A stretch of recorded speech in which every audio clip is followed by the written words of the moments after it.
healing, reflexology, past life regressions, hypnotherapy, yoga, and more. And if you're not sure where to start, the search feature on metamorphosisconnections.com is tailored to help both those who know what they are looking for and those who are just starting. Come explore the possibilities for your higher self by visiting metamorphosisconnections.com. Their experienced practitioners can guide both beginners and those that are already on their spiritual journey. That's metamorphosisconnection.com, your link to direct you on your spiritual transformation. Feeling like people just don't get the vibrant rainbow unicorn that is your celestial essence? Have you been wondering how you stepped into this infernal, mundane timeline full of muggles, NPCs, and toilet paper shortages? Here at Magus Books and Herbs, we get you, and are staffed with real-life unicorns just waiting to help you rediscover your shine.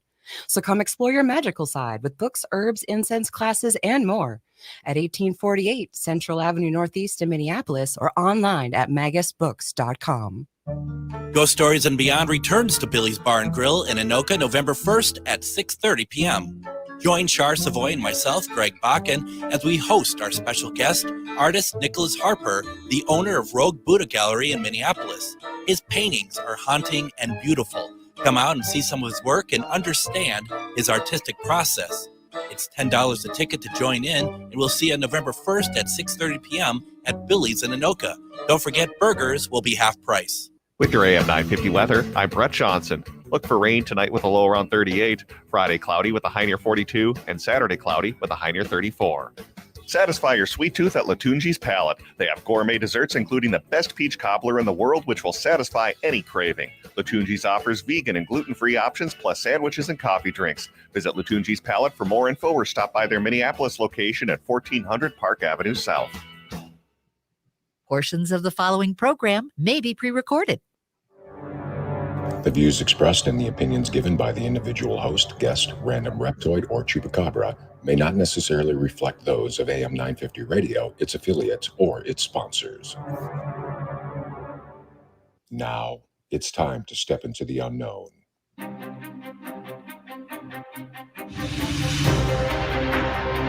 There are things people experience but never talk about. A shadow moving in the corner, flickering of the lights, a disembodied voice. We invite you to talk with us. Share your story, share your experience, because this isn't just your story. This is our story. This is GhostBox Radio with Greg Bakken. And this is GhostBox Radio on AM 950, where every night we talk about the paranormal, ufology, Bigfoot, and so much more. My name is Greg Bakken, and thank you very much for joining me tonight.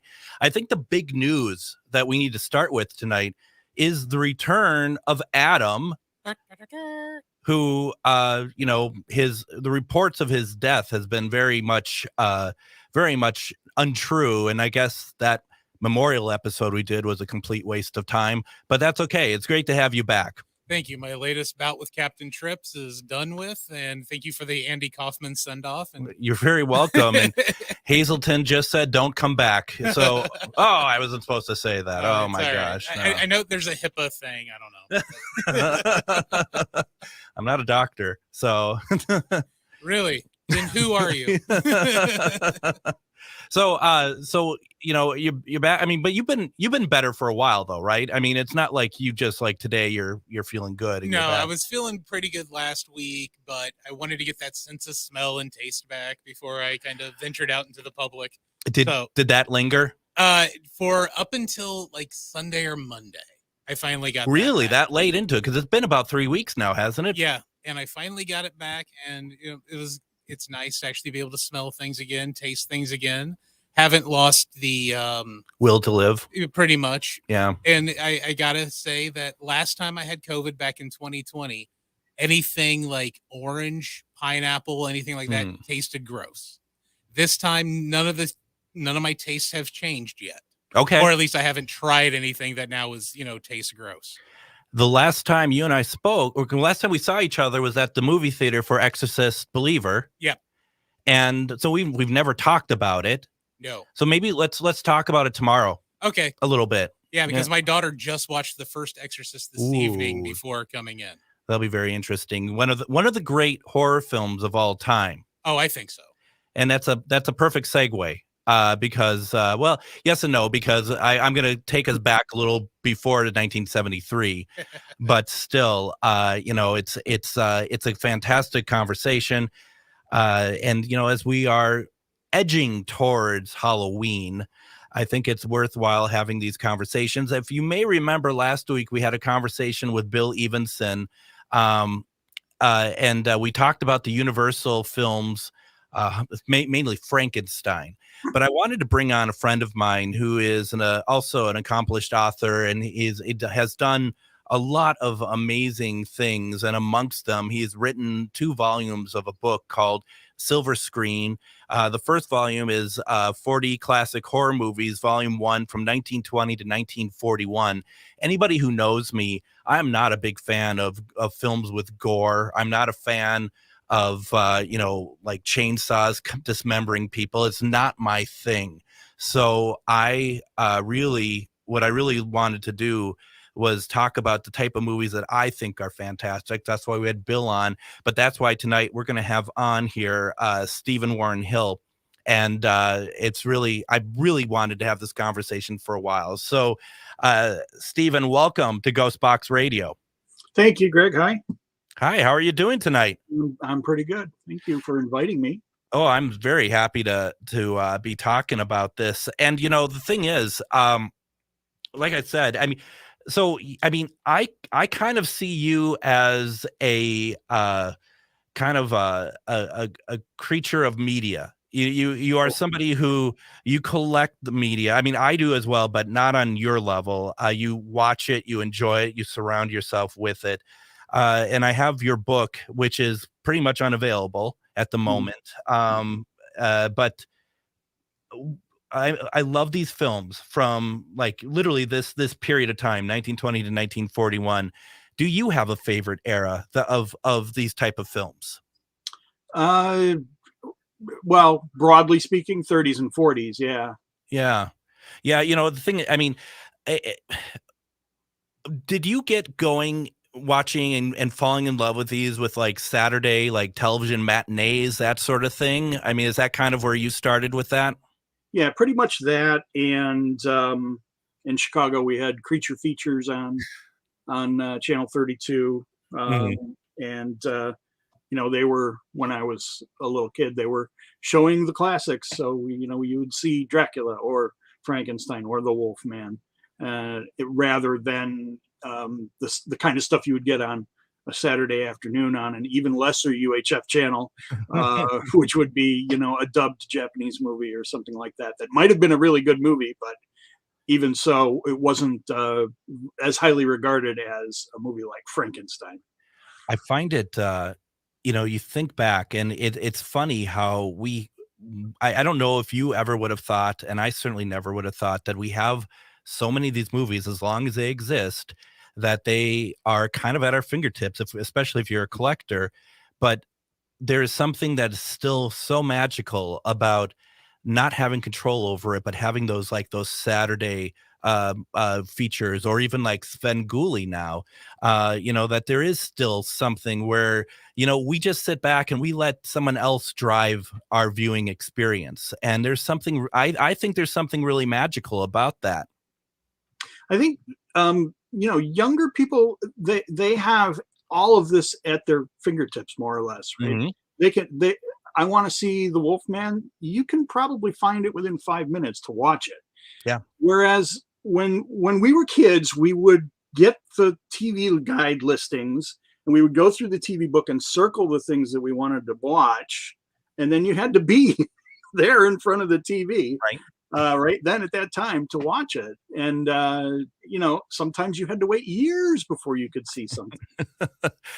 Absolutely. And that was the fun part. Now, and we're going to get into the book here, but, you kind of make me think about something there. Now, once again, and I, Steve, I know from all the years I've known you for, damn. No, we go back to the 80s. Yeah. We go back to the 80s, which is odd because I think we're both still just about to hit 30. But is there anything that's out there film wise that exists, but you have not been able to see it recently, or that's kind of on your must have like sort of list? My gosh. Uh, off the top of my head, no, because so much of it. Now, I'm flabbergasted. This is a whole other topic, but I'm flabbergasted by how many movies are being scanned in 2K, 3K, 4K, 8K, and being released in high definition that we never would have thought we would even see coming out on home video. Right. Just 10 years ago. It's astonishing. And even the most obscure movies are coming out on boutique labels, and we're so grateful for that. And they're not just throwing them out there either. They're scanning them in high def. They're spending time cleaning them up. They're putting them out there with extras and selling them. I see people react to the prices sometimes of collector's edition Blu-rays, and I just think, back in the 90s, I would spend $125 on one movie on Laserdisc. So what are you complaining about? But yeah, sorry, go ahead. No, but you're absolutely right. Us people who collected every format imaginable, Laserdisc was kind of, but Laserdisc was actually, wasn't that just a little less than rent to own VHS in that market? Just because wasn't it a little bit, because I thought that the whole point was that not a lot of people had Laserdisc. Well, not a lot of people had Laserdisc, but definitely better picture than VHS. Yeah. And for a long time, it was the only way you could get anything in widescreen if you wanted it in widescreen. With commentaries and stuff, yeah. Yeah. Criterion started that too, so. Amazing. Exactly. But to get back to your original question, the only thing I can think of is the one movie that probably none of us is ever going to see, London After Midnight, the Lon Chaney. Oh, yeah. Vampire movie that has been lost for a long time and probably will never resurface. The film was believed that the only, whether it's negative or a copy, was in the was in the MGM Vault 7 fire, if I'm not mistaken, right? You could be right. Yeah, I think that's where, as well as I think all of the negatives for all the cartoon shorts for like Tom and Jerry, for that matter. So yes, going to some comments real fast. Emily, also known as Crunchy Soap, and I kept calling her Crunchy Soup for the longest time, not purposely. The classic Universal monster movies are some of my absolute favorites, particularly Bride of Frankenstein. Since we had Bill on last week, we talked a lot about Frankenstein, but if you're looking at those set of films, do you have a favorite of the Frankenstein films? I do. And I did listen to your discussion with Bill, and Bill and I are friends. We've known each other for not as long as you and I have known each other, but for quite a while. And so I'm kind of on the same similar wavelength. My favorite is Son of Frankenstein. Yes. Partly because of the depth that it can get into, because of its running time being so much longer than the other movies. I'm not a great, I admire James Whale's movies, but I'm not a great fan of his style, in so much as the humor, the comedy that he injects into his films doesn't resonate with me. So that in that regard, although I do love Frankenstein and Bride of Frankenstein, and Bride especially for the music, the Son of Frankenstein's got the tone and the performances that I prefer out of those movies. I like the later movies as well, but Son of Frankenstein pips them all. I think it does for me as well. And at the risk of retreading on a conversation from last week, I do laugh because I feel like I want to say that it's a ripoff of Young Frankenstein, which is absolutely not true, absolutely impossible. But it's just the parody sometimes is really pretty spot on when you look at Young Frankenstein. Yeah, right. Unbelievable. It's like trying to watch 0 Hour after you watch Airplane. It's, you just can't believe it exists. Absolutely. And, looking at it, and just like I'm just looking through the films. And by the way, I mean, like we said, this book currently isn't available, but it is a beautiful, beautiful book that's been put out by Tellus Publishing out in the UK. One of the things I see like on the cover here, and I do feel like partially why I want to talk about these films so much is simply the fact that, to your point earlier, how unbelievable it is that we can have these in such quality, and Nosferatu being on the front, a fantastic transfer, and this is kind of the way to really, how lucky we are to watch these. And I also, like, I have on Blu-ray, I have Faust, and it's once again such a beautiful expressionism film that just, I don't know. I mean, it's hard to watch sometimes, but the visuals on Faust is utterly stunning. Yeah. The shot that takes you across the landscape all the way from the shout or the scream is an amazing shot. And I did, when this book came out initially, I did a promo video, a commercial for it. You can find it on YouTube. Sure. And I put clips of all the movies in, and that was the clip from Faust. One of the clips that I chose from Faust was him looming over the village in his cloak, right? At the beginning of the film, right? That's one of the shots that I got the most questions about. What is that from? Yeah. Because it's not a familiar movie to most people. No. Even among people who watch a lot of silent films, they're more likely to be familiar with Nosferatu and not familiar with Faust. Absolutely. No, absolutely. Why don't we do this, Stephen? Let's go ahead. Let's take our first break, because I want to get into some discussions about silent films. There's a lot that we can talk about here. And if anyone has questions for Stephen Hill about any films that you find interesting, put them in there and we can talk about them. And we'll talk more about that. You're listening to GhostBox Radio on AM 950. This Halloween, visit and investigate one of the most haunted houses in Minnesota, the Boyd House, located in Boyd, Minnesota, just 2 hours southwest of the Twin Cities.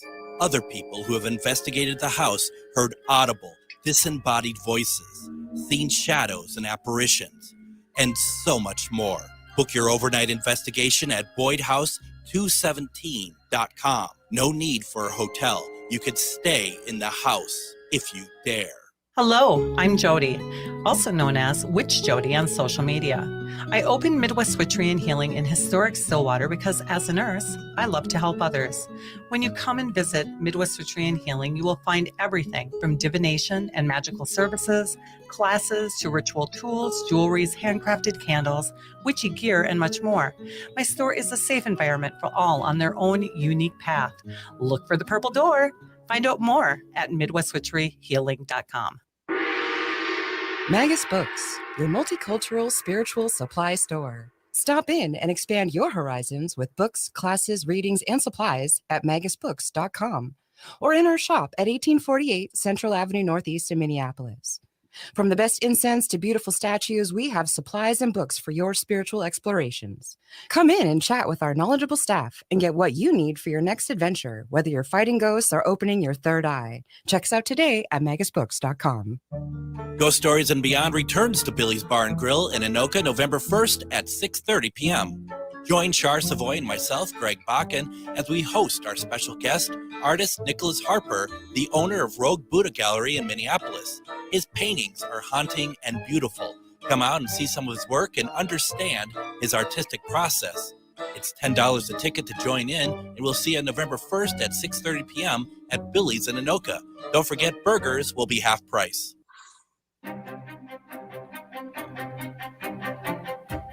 And don't forget to join us on Tuesday, Halloween night.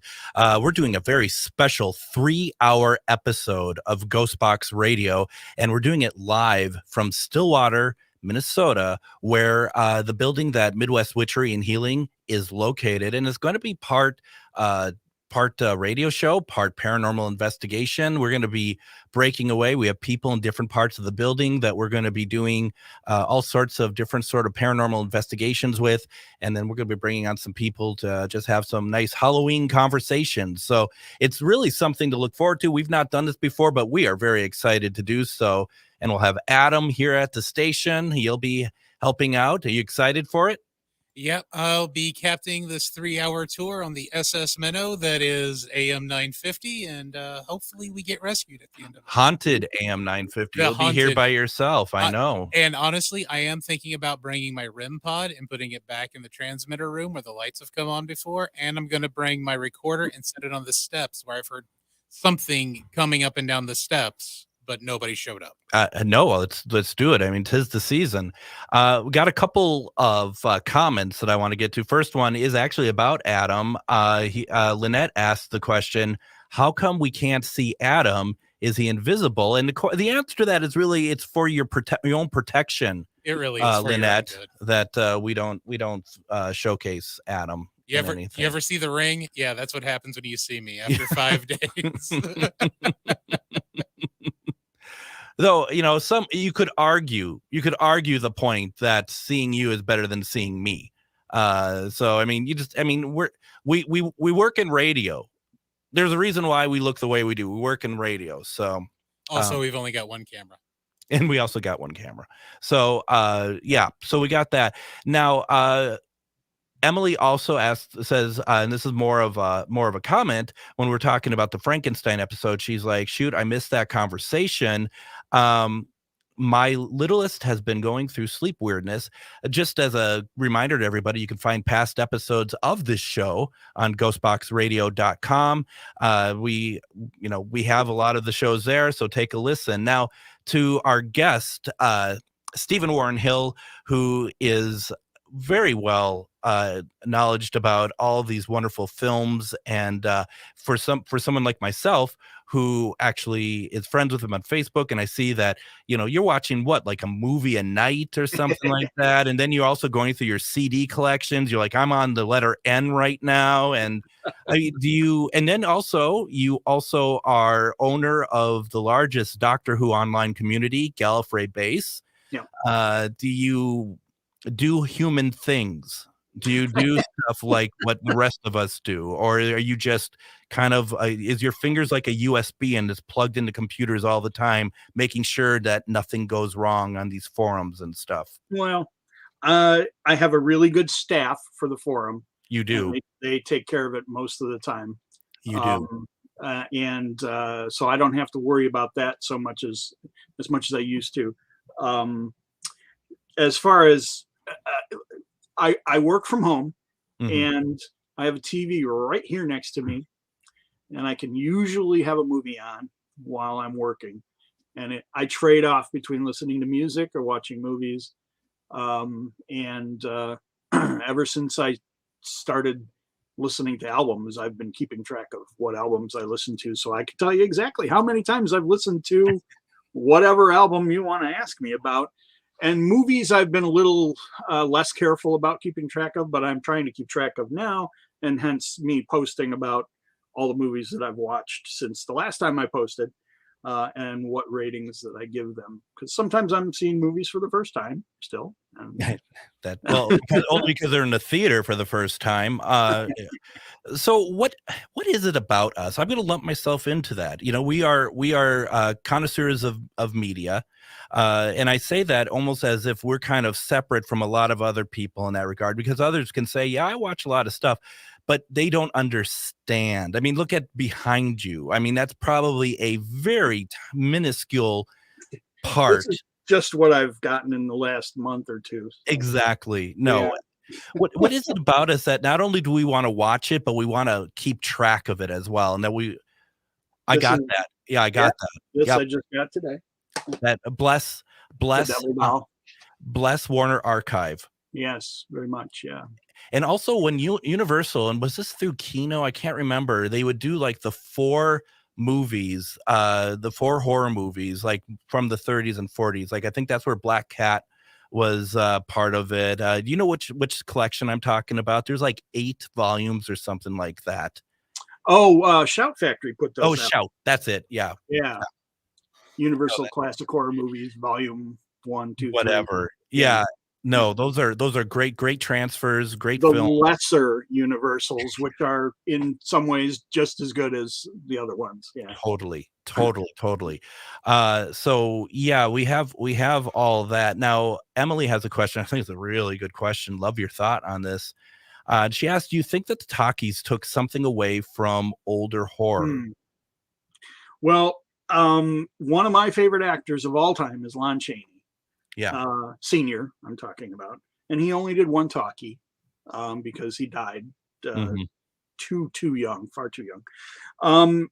And in his case, the answer is yes, for sure, because his supreme talent came from being a silent film actor.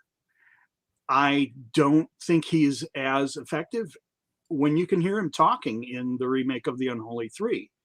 And I don't think he would have continued being such a successful actor. He was such a big star at the time when he died. I've read accounts of how crowded, how many people were there for his service and everything. But I think we would have lost something with him moving into the talkies. However, the talkies really adjusted quickly and came into their own. People talk about how creaky Dracula is and Frankenstein, but then Bride of Frankenstein, we bring in Franz Waxman to do the score, and all of a sudden the movie kind of comes to life with music, and the whole thing coalesces into movies like, this really feels like a package, a whole ball of wonderfulness of movie. That they really adapted quickly to make the sound movies and make the sound work for them rather than against them. And then that's really why you also have to watch those movies from 1930, 31, 32, very open-minded and kind of patient with how technically unskilled they seem to be in a lot of ways. Because, man, that must have been the toughest time to make a movie. 1929, 1930. Absolutely, and talked about it before, like Todd Browning doing Dracula. I mean, it's I think it's very stifled, but what shines through is Bela Lugosi, and if it was a silent film, we would have lost out on his dialogue, which he is very good at that. And it's interesting too that you have Todd Browning with basically what looks like a kind of looks like a silent film, and it's paced as a silent film, I think. And then James Whale, even Frankenstein is way different in direction and in pacing, and they're not that far apart at all as far as releases. Right. Yeah. So it is interesting, and you're right. I think you're absolutely right. I feel like that the learning curve was being picked up very, very, very quickly. And it was good to see that, obviously, like the makeup of Frankenstein is so it's so good, and it makes it good to know that, like, Lon Chaney, with the work that he done with makeup, that part was also progressing very quickly as well. Yeah. Chaney definitely led everybody in makeup, and but Universal developed an incredible makeup department, and they did the job really well for a long time. They did. And and maybe I'm just stuck in time myself, but I no matter what I've ever seen of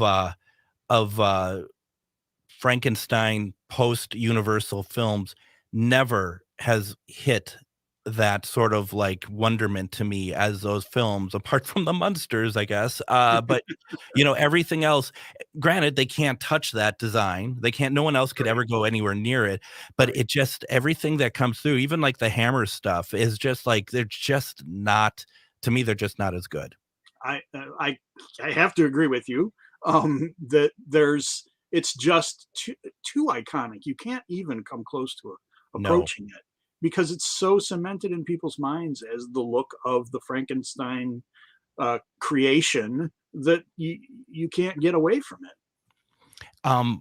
And do you feel like we're missing a beat, or even Universal is missing a beat, that there isn't any way that they could bring back those designs, new type of films, reimagined, and create something and keep a franchise going? I just feel like that no one wants to attempt that. Obviously, there's a new Frankenstein in the works. Del Gormo, whatever. Del Toro. Yeah. Del Toro. I knew that I was wrong, and I like, gosh, I'm a fraud. But still, I mean, that's going to be a very different sort of piece, obviously. But I want to see films. I guess I just want to see the films that have already been made. So I guess why don't I just watch those films then, right? I mean, honestly, really, what's the point?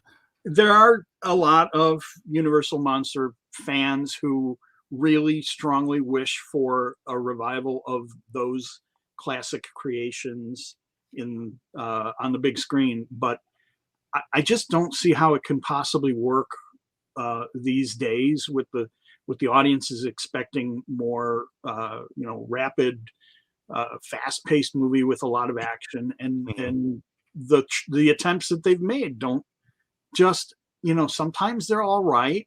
The Wolfman with Benicio del Toro was okay. Some praise it very highly. The makeup was wonderful, but it just feels like you're taking something that should be slower paced and cramming it into 20 minutes of screen time, and then trying to expand around it. And I don't know if it'll ever work. I'd love for it to. I would love to see for a long time, I wished for after the 3 Mummy movies with Brendan Fraser, I wanted a movie where his character goes to the Amazon and finds the creature from the Black Lagoon. I thought that would have been wonderful, and Stephen Sommers could have pulled it off. But that series ended in some mild disappointment, and we never got another one of those. And let's not talk about Tom Cruise. I'm just about to. Okay, but you are absolutely right. I mean, that was always something like no one ever said that's the direction they're going to go. But I also thought, gosh, you could go anywhere with those characters, and it doesn't have to be the Mummy, which that to me kind of feels like the closest, because Emily in the comments also says, basically she says she would love to see what we're talking about, but she agrees that it wouldn't work. She feels the classic feel is just gone. I would say that those films got us closest to that, and I think that was the intention, as well as the homage to other 50s type films in that area. So yeah, Stephen Sommers' first Mummy movie, the one with Brendan Fraser, it surprised a lot of people. It surprised me. I was looking forward to it, but I didn't know what to expect. And what I got was really carefully done and very pleasing to most audiences. So, it was a winning situation. And if we could have gotten more like that, his character could have gone on.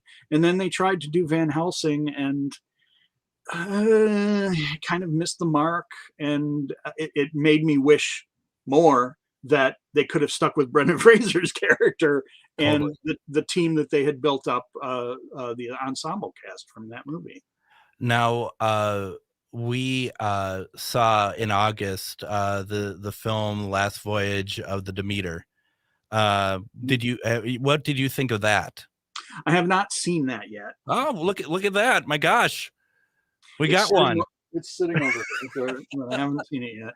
It just came out. You have you picked it up right away. My gosh. Oh, yeah. I pre-order almost everything. That's amazing. It's amazing. Otherwise, I forget. If I don't order it right away, I forget. And then 2 years later, I go, that came out. Right. Well, it'd be interesting to get your thoughts on it when you Yeah. see it, because it's very interesting. And Adam and I did see, and we talked about it a while back. But it's a very interesting play, as you know, very interesting film that's very much just a piece of Yeah. the Dracula novel. So Emily also says, and this is what I was also going to say when we talked about surprised that some of these films have come out, let alone in beautiful quality. She mentions Mystery Science Theater 3000 made of 50 horror movie lover, but in some ways that was the only way we could see some of these films was as MST3K episodes, which kind of like, and the condition of those prints that they used added to their ability to make fun of them. Of course, they would make jokes about missing frames and things like that. But when you see those movies in restored format, and I'll give you an example because just recently released within the last couple of weeks, double feature Blu-ray of the giant Gila monster and the killer shrews. The prints of these movies are wonderful, and the killer shrews becomes a movie that you realize that's not that bad for a low, almost no budget movie where they put carpets over dogs to be shrews. And it's better than you think it is. But the prints that they used to use on MST3K would never let you feel that way about the movie. Right. No. And you could never see a movie that might be okay underneath it all.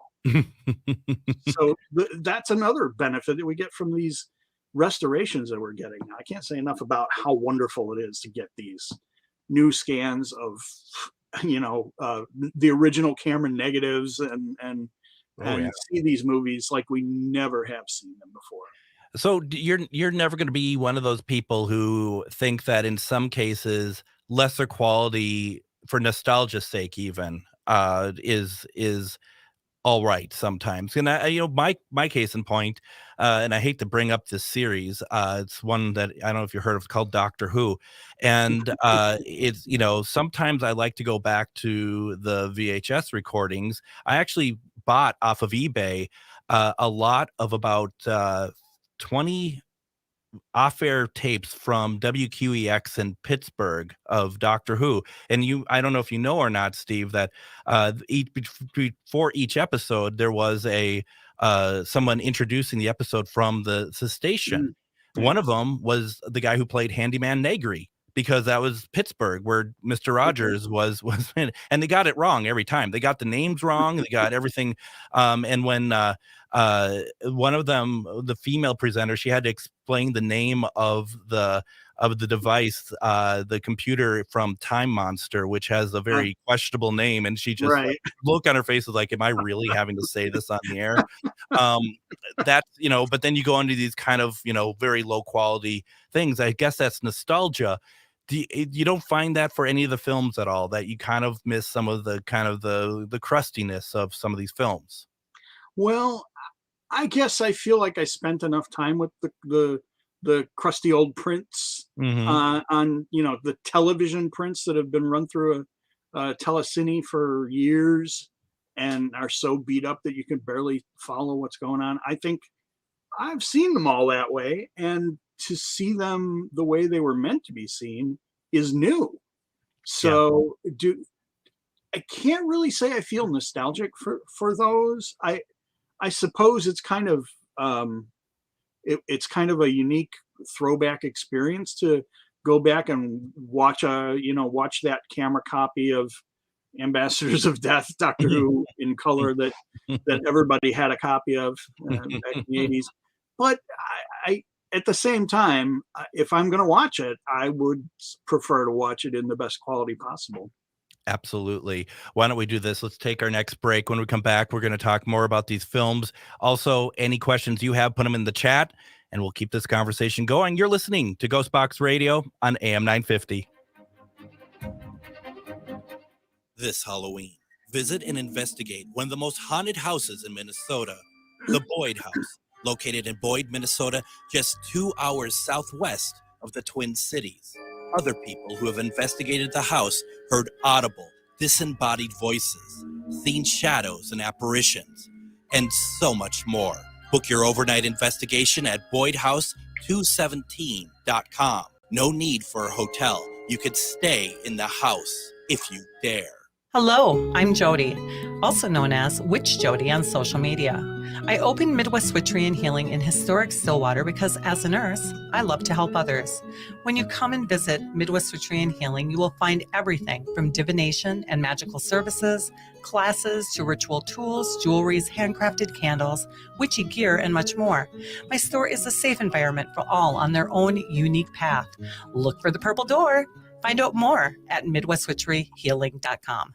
If you own a holistic or metaphysical business and are looking to expand, then you need to be listed on MetamorphosisConnections.com. It's a network where you can grow with like-minded practitioners and reach new clients.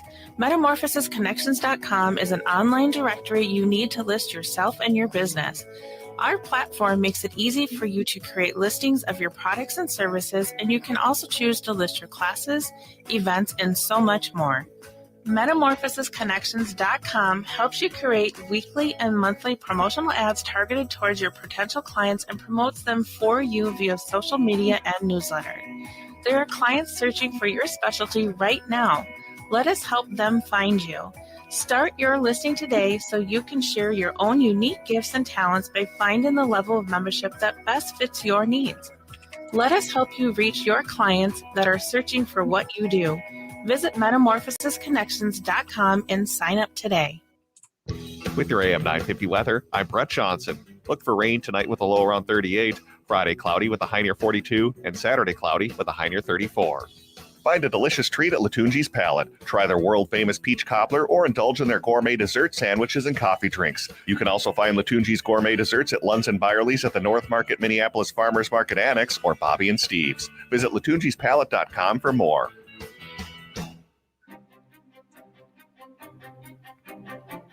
And join us tomorrow on GhostBox Radio with Greg Bakken. It's going to be Casual Friday.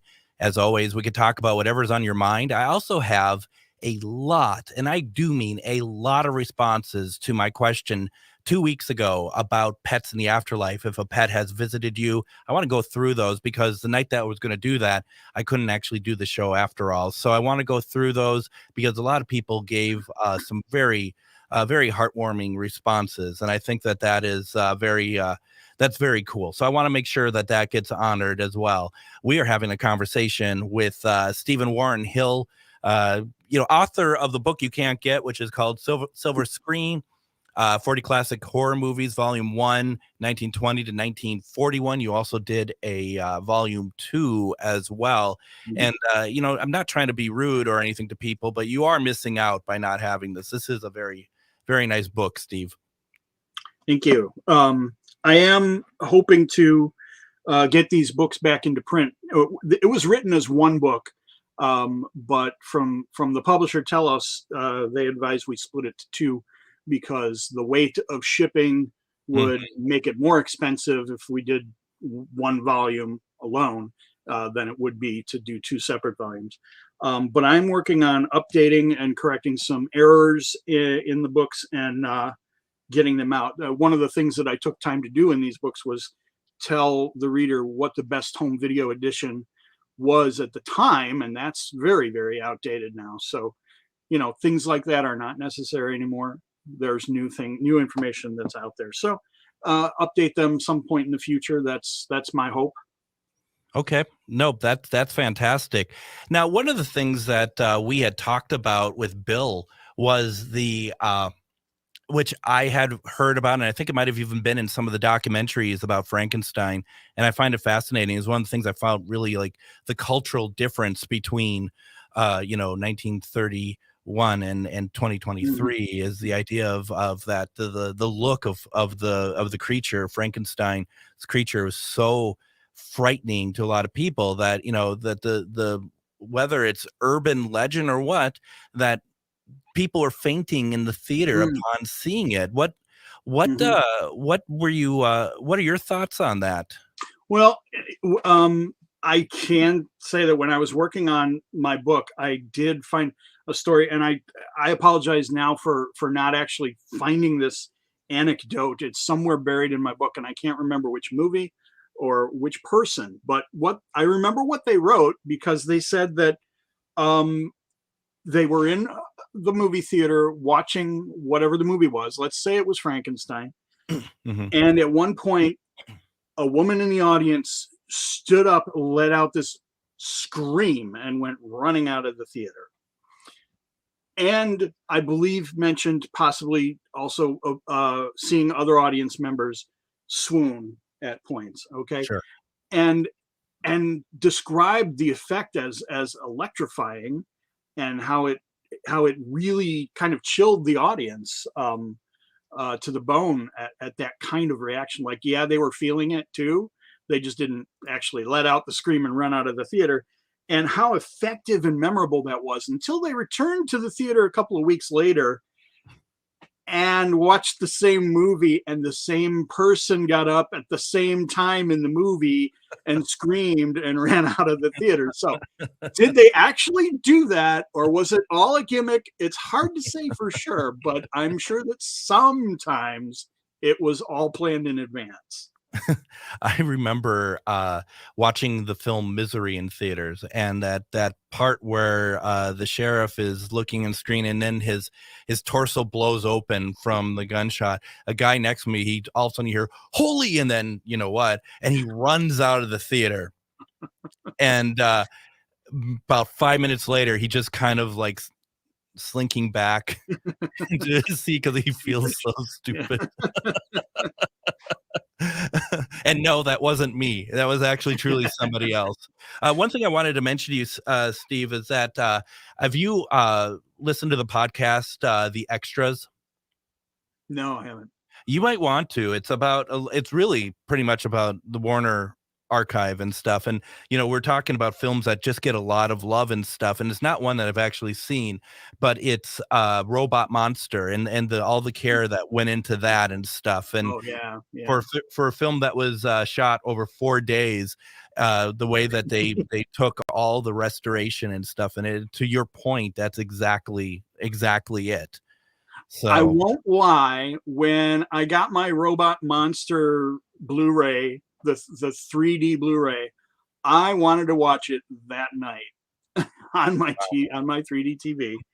I was so excited to watch Robot Monster. Now, how unbelievable is that? But it looks incredible. What a world we live in. Right. What a time to be alive. Blu-ray of Robot Monster. So as we have about 8 minutes left or so, let's talk a little bit about the Val Lewton films. Yeah. Okay. So so as much as I love the Universal horror movies, and I do, absolutely I do, I wish that people loved the Val Lewton RKO movies just as much, because I love them just as much. They're a different tone, they're a different feel, but what they do get right is so awesome. And movies like The Seventh Victim and The Curse of the Cat People, and even those are some of the lesser known ones, if you consider that I Walked with a Zombie and The Cat People are probably the better known ones. But then there's the ones with Boris Karloff, there's The Body Snatcher, and there's just some amazing work in there. And I know that Martin Scorsese, for example, calls The Seventh Victim as one of the best movies he's ever seen. And I have to agree with him. And I wish more people would see those movies and appreciate them as much as we seem to already appreciate all of the Universal classics, and the other studios too. I don't mean to slight the few Warner Brothers. So I just went to see a screening of Dr. X at a local theater, and Dr. X and Mystery of the Wax Museum, brand new 35 millimeter prints in color. So was it a digital presentation, or was it actually from film? Actual 35 millimeter print. Wow. Yeah. Wow. And they looked amazing. We Yeah. So I just, there's so many great movies out there. And we don't have to all focus on Bride of Frankenstein, for example, right? As mhm. much as awesome as it is, and some people are seeing any of these movies for the first time, go further, dig further, check them all out. Well, and it's interesting about that too, when you mention that, when you're talking about that, these films are very, very good. They're not known as well. I always think about like the Max Fleischer, animations and stuff. Everyone looks at it from that period of time. They're looking at like Disney and stuff, but it's one of those same things where there's some really good things that's out there. You might have to dig a little bit more, but all these studios were doing things that experimental. I don't know if I like that word, but certainly doing things differently than the ones that we remember the most. If people want to find these films, are they easily available, or are there like a collection of them, or Well, most of them, what I think of as available is well, you go look at physical media. oh yeah, no, What absolutely. so many people think of as available is where can I stream it right now? Hmm. And I can't answer that question. I Yeah. know that there's a Universal Horror channel on Freevee, and I know that right now a bunch of the Universal movies are on, I think, Amazon Prime for free, but they'll probably disappear after Halloween. True. And they're Universal movies, so whatever whatever service does the Universal stuff, I can't keep up. Peacock is running a bunch of those on a collection. Peacock has them. Yeah. Yeah. Yeah, Okay. that's right. Yeah. Um, But what but about physical what media, about the yeah, RKO ones though? Yeah. and that's the kind of thing that they're going to turn up on Turner Classic Movies, but I don't know if they're available for streaming anywhere. Almost all of them have come out on Blu-ray, not all of Okay. them. Unfortunately, The Seventh Victim has yet to come out on Blu-ray. And I think I Walked with a Zombie is rumored to be um, in the hands of Criterion Collection, so hopefully Oh. we'll see that someday, but it's Mhm. not out yet. So yeah, most of these movies are out on Blu-ray in high definition in wonderful restored editions. Um, and I understand that they cost money, but you're really getting value for your buck. I got to tell you that. It's so funny when you talked about the streaming were available. That actually never even occurred to me. That wasn't what I was asking. It was Mm, about the physical media because, like you, I'm a collector. So it's funny if it's available on streaming, I'll still get the physical disc, oh yeah. but I might watch it on streaming because I'm too lazy to go upstairs or I'm too lazy to go in the other room and grab it. And but if I really want to watch high quality, good picture, and with extras, then obviously Mhm. the disc. I mean, and that's should we be worried that will go away? That not only physical media, but the whole though. I mean, because with that going away, it's probably more likely most extras are going to go away as well. Mhm. Uh, should we be worried? I think we shouldn't waste time being worried because there's nothing we're going to be able to do about it. Right. It's gonna happen. But there's been so much coming out recently, and believe me, folks, physical media is not dead yet. No. You would be amazed at how much is still coming out in better and bigger editions all the time. And to get the Universal's put out 2 separate collections of 4 of their classic horror movies on 4K, Yeah, and they look incredible. they do. And just a side note for those of you watching the same movie on Blu-ray and on a 4K disc on the same television, they're not going to look too much different. But trust me, they really are different. They Yep. really are better.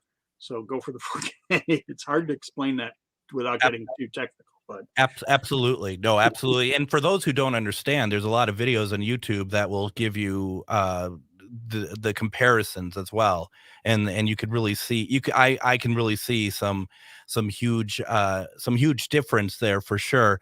And I don't know, as we have about a minute and a half left or so, I want to switch gears on you and talk really quickly about something that you're working on that's going to happen in November at the end of the month. Okay. For people who are Doctor Who fans, that you are part of a group that puts on a big Chicago Doctor Who convention every Thanksgiving weekend, Chicago TARDIS. That's coming up fast, but you all have a wonderful guest list this year. Yeah, we've got a lot of doctors coming. I'm looking forward to seeing director Rachel Talalay as a guest. Yeah. It's going to be Thanksgiving week. It's going to be the weekend of the Doctor Who's 60th anniversary, and we'll have a new episode that weekend, which is just mind-boggling.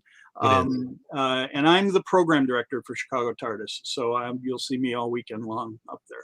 Yeah, absolutely. And to get tickets, go to chicagotardis.com, correct? Yes, that's right. That's gonna be great. I've been to a number of them, and it's always so much fun to go there and see friends and stuff. So I'm hoping that everyone has a chance. And Minnesota is a hotbed for Doctor Who fans, so consider going out there. Consider checking it out. It's a fantastic convention. Yeah, thank you. No, thank you very much. Stephen Hill, I hope that you come back and we can talk more movies sometimes. This is fun. We didn't even get to all the stuff we wanted to talk about. That's true. We could talk for a long, long, long, long time. and so we shall. Thank you very much for being part of the show. Tomorrow's Casual Friday. We're going to talk about pets in the afterlife. We're going to talk about Exorcist Believer and anything you want to talk to. Everyone have a fantastic night, and we'll see you tomorrow. Hey, Minnesota, it's your favorite sexy liberal. Join